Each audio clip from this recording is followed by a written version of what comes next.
Hello student, I am Dr. Pratibha Chauhan from Sri Shivaji Law College, Parbhani. I prepared two videos on state liability in contract and tort. The liability of tort has been already uploaded on YouTube, and now this is the liability of state in tort. The administration is the one who makes the law, but they may be made liable for his action under the law which they makes. Constitution is made by the state, but constitution bind the state too and check the exercise of power by the state. There are two kinds of liability which is imposed over the state, that is tortious and contractual, and there are certain privileges and immunities given to them. Meaning of tort, it means civil wrong causing injury or damage to another. Injury may be personal, physical, mental or otherwise, and the injured party resort to remedy by an action in civil court. Remedy may be unliquidated damages or injunction or restitution of property, etc. Meaning of tortious liability means liability of state for the tort committed by its servant. State is not a living entity but legal entity. It can function only through its servant, and this servant in discharge of the function assigned to them by the state or the government may commit a tort. In such a situation, liability of the state for such a tort arises.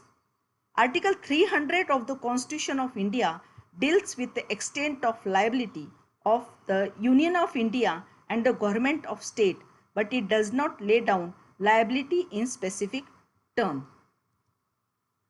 There are two kinds of doctrine.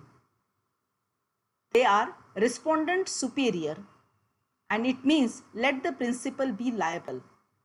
Second one is Q facit per alium facit per se. It means he who acts through another does it himself. Historical perspective, let us see the position in England. At the common law, the crown was always immune from legal process.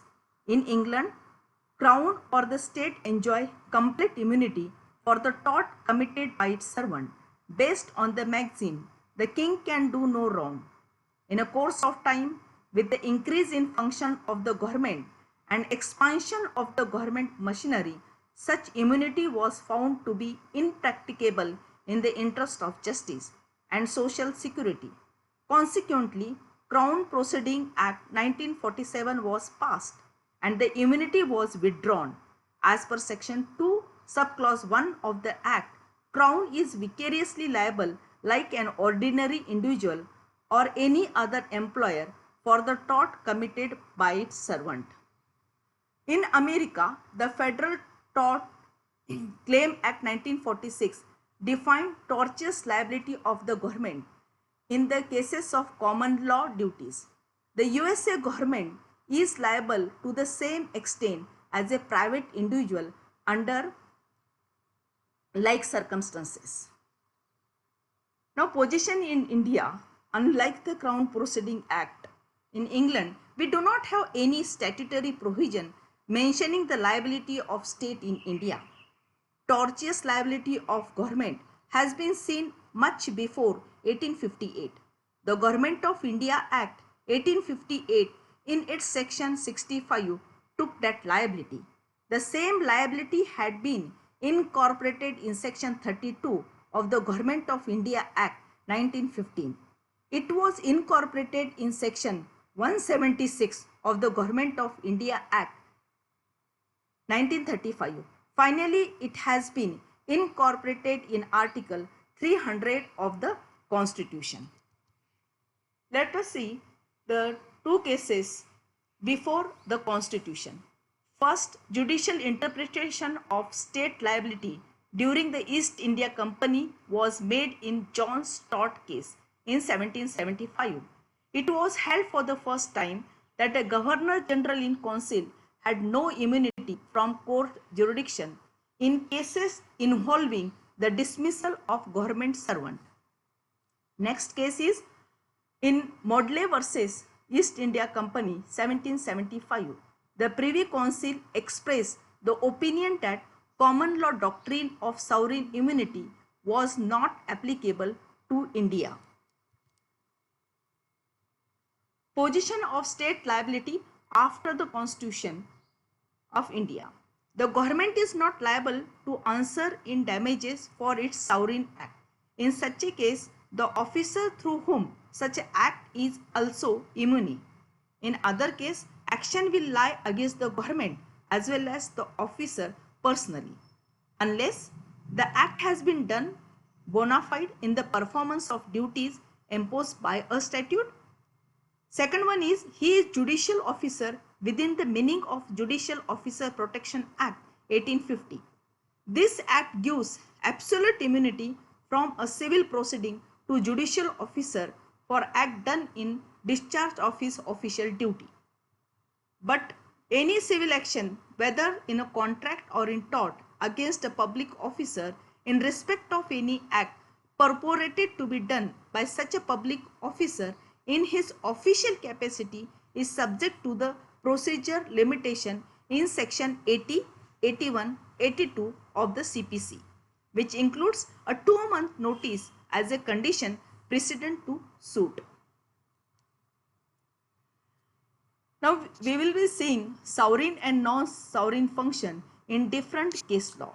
It is very difficult to distinguish between these sovereign and non-sovereign function. But let us see the list which comes under the sovereign and non-sovereign function. Sovereign function are those which alone be undertaken by the central government or state government. For those functions of state for which they are not answerable in any court of law for the breach of tortious liability and contractual liability. For example, defense of the country, that is Army, Navy, Air Force, administration of justice, law and order, raising and maintenance of armed forces, making peace or war, foreign affairs, acquiring and retaining territory, police performing their duty, performance of statutory duty, maintenance of military path or public path, training for defenses, arrest and detention, and collection of revenue, and much more the functions which comes under the list of sovereign function. Now let us say non-sovereign function. Non-sovereign functions are those functions of state for which they are answerable in the court of law for the breach of tortious liability and contractual. Few functions are done by government or they are delegated to the private person or any agency to make some profit. So this type of function is called non-sovereign. For example, road transport, construction of road building, commerce and trade, contract like railway, power purchase and health related contract. It comes under the non-sovereign function which state will be liable. Now here we will see the case law in Peninsular and Oriental Steam Navigation Company versus Secretary of State for India. And in this case, they had tried to distinguish between the sovereign and non-sovereign function. The plaintiff servant was traveling in the horse-drawn carriage and was passing by the Kidarpur dockyard in Calcutta, which is the government property. Due to the negligence of the defendant servant, a heavy piece of iron which they were carrying for the repair of a steamer fell and its clank was injured. Plaintiff filed a suit against the Secretary of State for India in council for damages which was caused due to the negligence of the servant employed by the government of India. Here, the Supreme Court allowed an action against the Secretary of State for the negligence act of the government worker. Next case is State of Rajasthan versus Vidyavati. The Supreme Court of India held the state vicariously liable for the tort committed by its servant. The fact of the case were that in February 1952, a driver of the government jeep while driving back from the workshop, knocked down a person on footpath, causing multiple injuries, including the fracture of the skull and the backbone, which resulted in his death. A suit by the widow of the deceased and her minor daughter was for compensation, and the same was decreed by the trial judge against the driver, but not against the state. On the appeal, the High Court decreed the suit against the state too. Next case is Kasturilal versus State of UP. The Supreme Court, speaking through Justice Gajendra Gadkar, re-emphasized on the difference between sovereign and non-sovereign function. The fact involved that the plaintiff was going to Meerut to sell gold, silver and other goods. As he was passing through the city, he was taken into the custody by 3 policemen. He was searched and all the gold and silver was taken into the custody and he was put up in the lockup. On his release, his gold was not returned, though silver was immediately returned. The gold had been misappropriated by the head constable who fled to Pakistan. The court held that state is not liable because function of arrest and the seizure of the property are sovereign function of the state. If the act is sovereign, so no act of negligence on the part of employees of the state would render the state liability. So Kasturilal didn't get any compensation from the state. Next case is Bhim Singh versus State of Jammu and Kashmir. When a member of State Legislative Assembly was unlawfully arrested and detained in order to prevent him from attending the assembly session and to vote. In a petition under Article 32 of the Constitution, Supreme Court granted Rs 50,000 compensation to the petitioner. The scope of this remedy was further extended to cover the cases of unlawful and malicious detention. Next case is Rudal Shah versus State of Bihar. Court, speaking through Justice Chandrachud, provided compensation to the person who was under illegal detention for more than 14 years. The court ordered compensation of Rs 30,000 for the injustice and injury did to Rudal Shah and his helpless family because of the wrong action of the official of the government. Next case is Saheli versus Commissioner of Police, Delhi. In this case, the death of 9-year-old boy was caused by beating and assault by the police officer. In writ petition filed by the Women's Civil Rights Organization known as Saheli, the Supreme Court awarded Rs 75,000 as damages to the petitioner. Next case is Nilabati Behera versus State of Orissa. In this case, petitioner's son, aged 21 years, was arrested by the Assistant Sub-Inspector of Police in connection with investigation of the offence of theft in the village. He was handcuffed and kept in a police station. On the next day, his body was found with multiple injury by the side of railway track. The mother of the deceased sent a letter alleging custodial death of her son.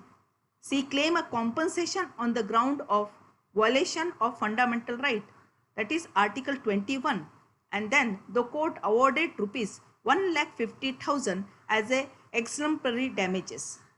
Next case is People's Union for Democratic Right versus State of Bihar.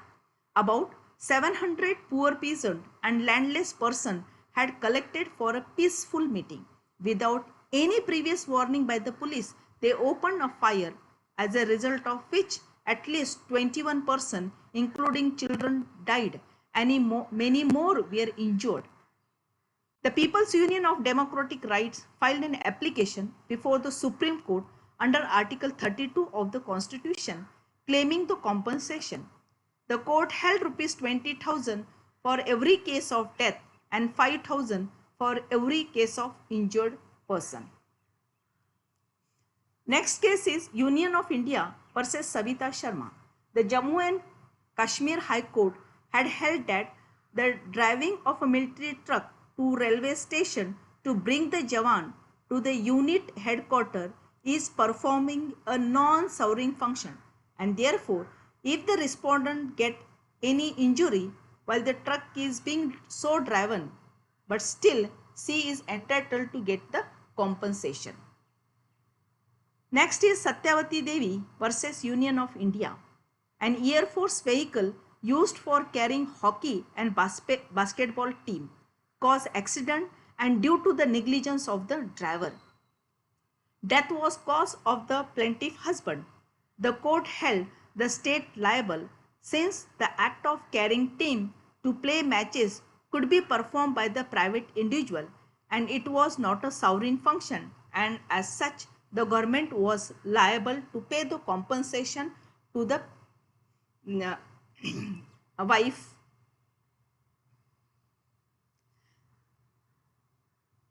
Next is Union of India versus Abdul Rahman.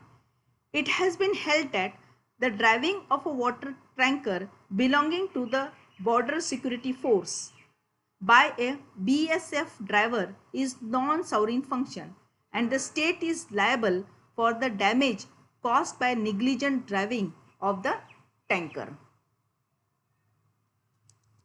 So here we had end this slideshow and I have tried to explain the state liability in tort while giving distinction between the sovereign and non-sovereign function which we had seen in different case law.